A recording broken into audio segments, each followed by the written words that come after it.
Après avoir parlé de la Trinité, de la Koumé, de la Trinité du Mafé, de la Trinité du Doliprane, en tout cas, merci de vos retours. Je ne dis rien de méchant sur vos pays, je mets juste vos pays en avant. Ce sont juste des blagues, il ne faut pas prendre mal ce que je peux dire. Moi, je suis un blagueur. Maintenant, je vais parler de la Trinité de là d'où je viens, c'est notre heure de gloire. Et comme je suis congolais, je vais introduire ça avec une rumba et avec des dédicaces. Junior à la prod, Danny Sainté. C'est Max à la guitare et Seni au piano. Beethoven, Mozart, Captain Jackson, Diddy Stone, la Trinité du Pondou. Parce que si je dis Trinité du Kwanga, vous allez dire que ça pue. La Trinité du Pondou, la Trinité des femmes Kitoko, la Trinité des hommes élégants, la Trinité du charisme. Et là, je parle du Congo-Kinshasa, du Congo-Brazzaville et de l'Angola. Et comme par hasard, le live de la chanson que j'ai mise, que j'aime beaucoup, c'est Blondine de Werason. Et ce live, il est en Angola. Alors, j'avais parlé des liens entre l'Angola et le Congo, sauf que je n'avais pas pu être plus précis, car je trouve que certains Angolais et certains Congolais de Kinshasa oublient que nous avons des liens en commun, et j'avais aussi parlé de la xénophobie entre les Congolais de Kinshasa et les Angolais, en oubliant de préciser certaines choses. Ah, j'aime trop cette chanson. Comme ça, je pourrais m'expliquer davantage. Je trouve que, en rajoutant bien sûr le Congo-Brazzaville dans tout ça, je trouve que nous trois, nous sommes les pays, nous sommes la plaque tournante du divertissement et de la musique. Si j'arrête un peu, nous sommes les trois pays qui sont la plaque tournante du divertissement et de la musique en Afrique. Surtout nous les Congolais, tout ce qu'on fait c'est balola, bouger nos reins. Balola, balola. Allez, touch me, touch me, touch me, touch me. Allez, balola, balola. Yeah. Balola, yeah. Balola. Est-ce que balola va bien? Balola, yeah. Balola. Allez, touch me, touch me, touch me, touch me, touch me. Yeah. Et de l'autre côté, nous avons les Angolais qui se pètent le crâne par terre en faisant leur chorégraphie athlétique. Pépé-nous, pépé-nous. Pepino! Pepino! Pepino! Pepino de novo!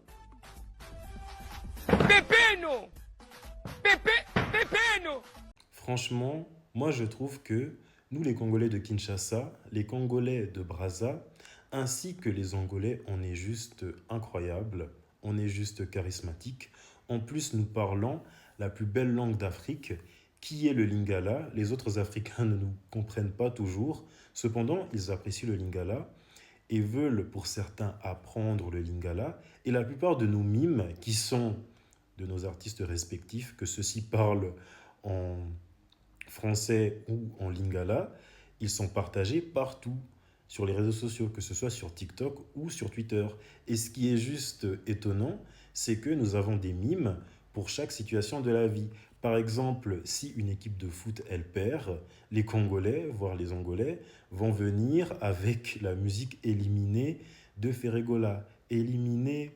Nous avons beaucoup de choses en commun, nous trois, nous mangeons les mêmes nourritures, nous avons la même culture, nous partageons des peuples en commun que je vais citer, sauf qu'il y a quelques petites différences. Par exemple, le fait que le Congo-Kinshasa et le Congo-Brazza, ce sont des pays francophones, là où l'Angola est un pays lusophone. Cependant, il faut faire la différence entre les deux Congos parce que nous n'avons pas été colonisés par les mêmes colons. Le Congo-Kinshasa, nous nous sommes fait coloniser par les Belges et le Congo-Brazza, ils se sont fait coloniser par les Français. Là où l'Angola, ils se sont fait coloniser par les Portugais. Nous avons des peuples en commun, que ce soit les Bakongo, les Lunda ou les Tchoké, j'en parlerai en détail. Nous avons aussi des langues en commun. Les trois pays parlent le Kikongo, les trois pays parlent le Lingala. Après, pour l'Angola, le Kikongo et le Lingala, c'est plus parlé au nord de l'Angola. Par contre, le français est seulement parlé dans 2 pays, dans les 2 Congos, et le portugais, il est seulement parlé en Angola. Il y a aussi quelques différences au niveau de la musique, mais c'est juste quelques différences que certaines personnes ne s'en rendent pas compte, que ce soit les Congolais, les Angolais ou les autres Africains. Si je dis par exemple que la rumba, elle provient du Congo-Kinshasa et pas du Congo-Brazza. Certains pensent que ça vient des 2 Congos, ça vient d'abord du Congo-Kinshasa et au Congo-Brazza, ils en font aussi. Le fait que la sape, c'est originaire du Congo-Brazza et pas du Congo-Kinshasa. Certains pensent l'inverse. Ou même, si je dis que la plupart des chorégraphies que nous avons dans nos musiques, que ce soit les Congolais de Kin ou ceux de Brazza, ils sont parfois originaires du Congo-Brazza, comme par exemple le Koyimbiko, qui a beaucoup été popularisé au Congo-Kinshasa et partout en Afrique, ça vient du Congo-Brazza. Ou même pour l'Angola, le Kizomba, ça vient de l'Angola et pas du Cap-Vert. Ça, c'est un peu le flamenco version angolaise, version africaine. Ça appartient à l'Angola depuis 1980. Certains pensent que la Kizomba, ça vient du Cap-Vert. Ou même encore l'Afro House, ça provient de chez les Angolais et pas de chez les Cap-Verdiens. Dans les 2 cas, beaucoup de personnes pensent que ce sont les Cap-Verdiens les précurseurs.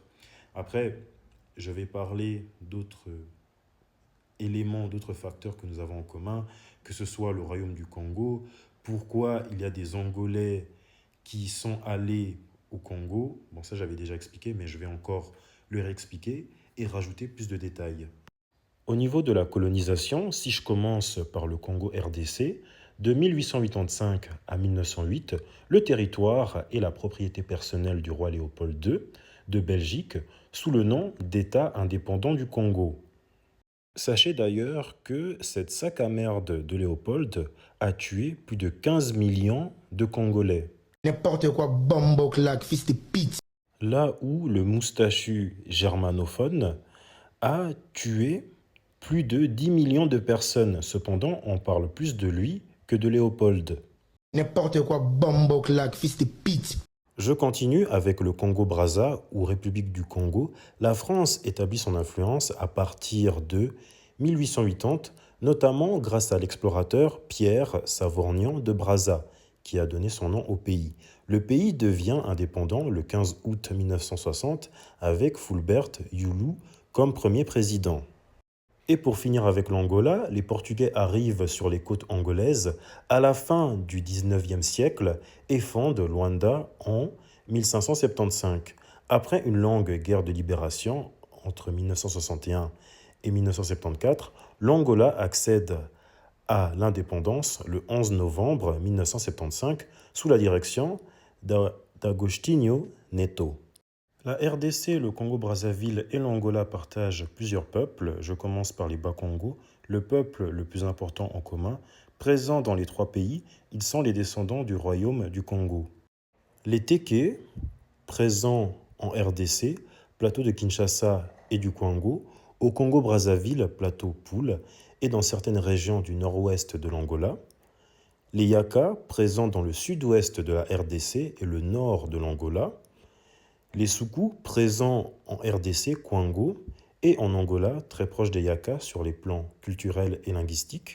Les Tchokwe, principalement présents en Angola et en RDC, Lualaba et au Katanga, on trouve aussi de petites communautés au Congo-Brazzaville, bien qu'elles y soient moins nombreuses.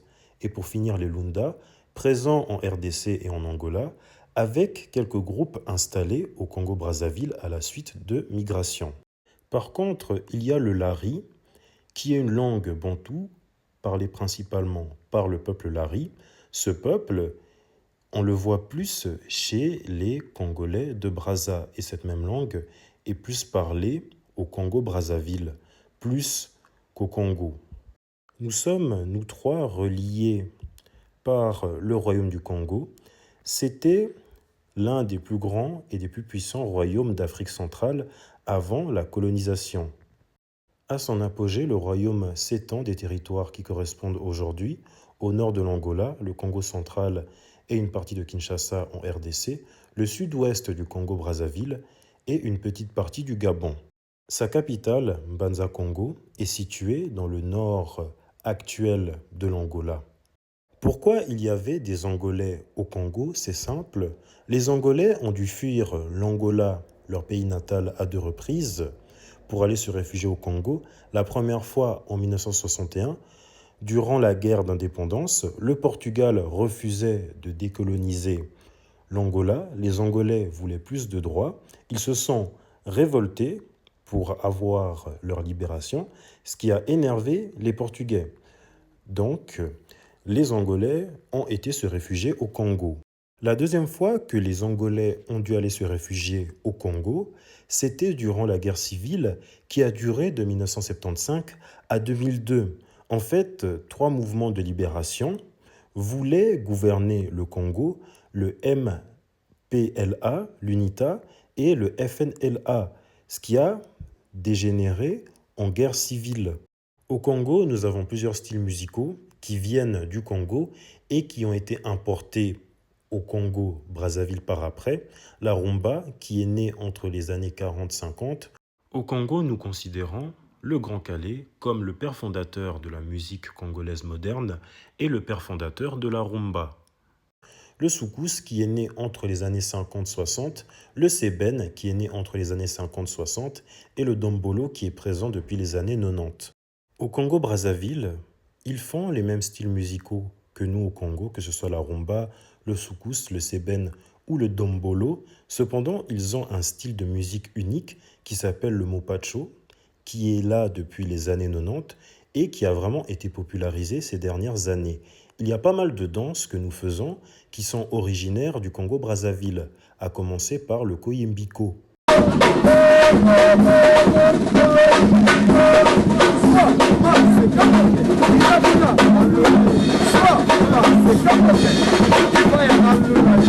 Il y a également la danse Egonza qui est originaire du Congo-Brazzaville. Je ne sais pas la date quand cette danse a été créée. Cependant, elle est originaire du Congo-Brazzaville. Cette danse donne l'impression que la personne qui danse ondule telle une goutte d'eau. Et Fally Ipupa l'a représentée, l'a performée lors de sa 2e journée du Stade de France.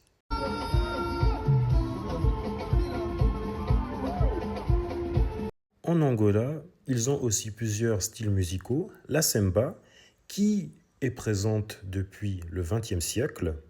Bonga Kwenda, la légende angolaise, on le considère souvent comme l'une des plus grandes figures du semba. Ils ont également la kizomba, qui est née en 1980, le kuduro, qui est né en 1990, et l'afro house, qui est né entre les années 2000 et 2010. Que ce soit le kizomba ou l'afro house, beaucoup pensent que ce sont les Cap-Verdiens qui l'ont créé. Les 3 pays collaborent beaucoup pour le commerce, la sécurité, le combat contre les trafics d'armes illégales et la surveillance des frontières. L'Angola avait signé un traité économique avec le Congo. D'ailleurs, l'Angola, en 1997, était venu en aide au Congo pour chasser Mobutu, cette pourriture que beaucoup de Congolais de RDC considèrent comme un dieu. D'ailleurs, le Congo-RDC et le Congo-Brazza avaient eu une idée ingénieuse qu'ils essayent de développer pour créer une voie de chemin de fer qui relie le Congo-RDC au Congo-Brazzaville. Les 3 pays n'ont jamais eu de conflit. Le conflit, il est sur Internet. Cependant, il y avait eu une certaine méfiance de l'Angola envers le Congo-Kinshasa. Les 3 pays se mélangent beaucoup. C'est pour ça qu'il y a beaucoup d'enfants congolais, angolais, que ce soit dans les églises, les mariages, les fêtes. Par contre, des enfants angolais et congolais de Brazza, je n'en ai jamais vu. Pour terminer avec la xénophobie, beaucoup me reprochent de dire que les Congolais de RDC sont trop durs avec les Congolais de Brazza et d'Angola. Mais c'est la vérité, je ne vois que ça. Cependant, ça ne sert à rien de dire que c'est l'inverse. Les Angolais, les Congolais disent ça, ça vient des 3 côtés. Il y a des Congolais de Kinshasa des natifs qui sont xénophobes avec d'autres Congolais qui viennent d'ailleurs, d'Europe, en disant que ceux-ci, ils ne savent pas parler le lingala, en disant qu'ils ont un lingala yakotengama. Il y a des Congolais qui sont xénophobes envers les Angolais parce qu'ils trouvent que ceux-ci ne sont pas assez reconnaissants au Congo, car ceux-ci étaient venus se réfugier au Congo. Il y a des Angolais qui sont xénophobes envers d'autres Angolais. Ils sont xénophobes envers d'autres Angolais qui étaient allés se réfugier au Congo. Ils sont revenus au Congo et on les appelle les regessados, ceux qui reviennent. Et ça, c'est très méchant. Il y a également les Angolais qui sont xénophobes envers les Congolais en nous appelant les Langa. Ça veut dire immigrés et ça, c'est péjoratif. Il y a aussi des Angolais, des natifs de l'Angola qui sont xénophobes envers d'autres Angolais qui ne savent pas parler le portugais, qui parlent le lingala et ils disent qu'ils sont de faux Angolais. Il y a également le fait que les Congolais de Kin et les Congolais de Brazza se disputent. C'est une guerre d'ego. Les Congolais de Kin disent que les Congolais de Brazza sont méchants parce qu'en 2014, il y avait des Congolais de Kin qui habitaient au Congo-Brazza. Ils ont été bannis du Congo. Ça vient des trois côtés le problème. Mais comme je dis, la haine, elle est juste sur Internet parce qu'ici, on voit deux légendes des deux Congos. À gauche, Roga Roga du Congo-Brazza et à droite, Fally Ipupa du Congo-RDC.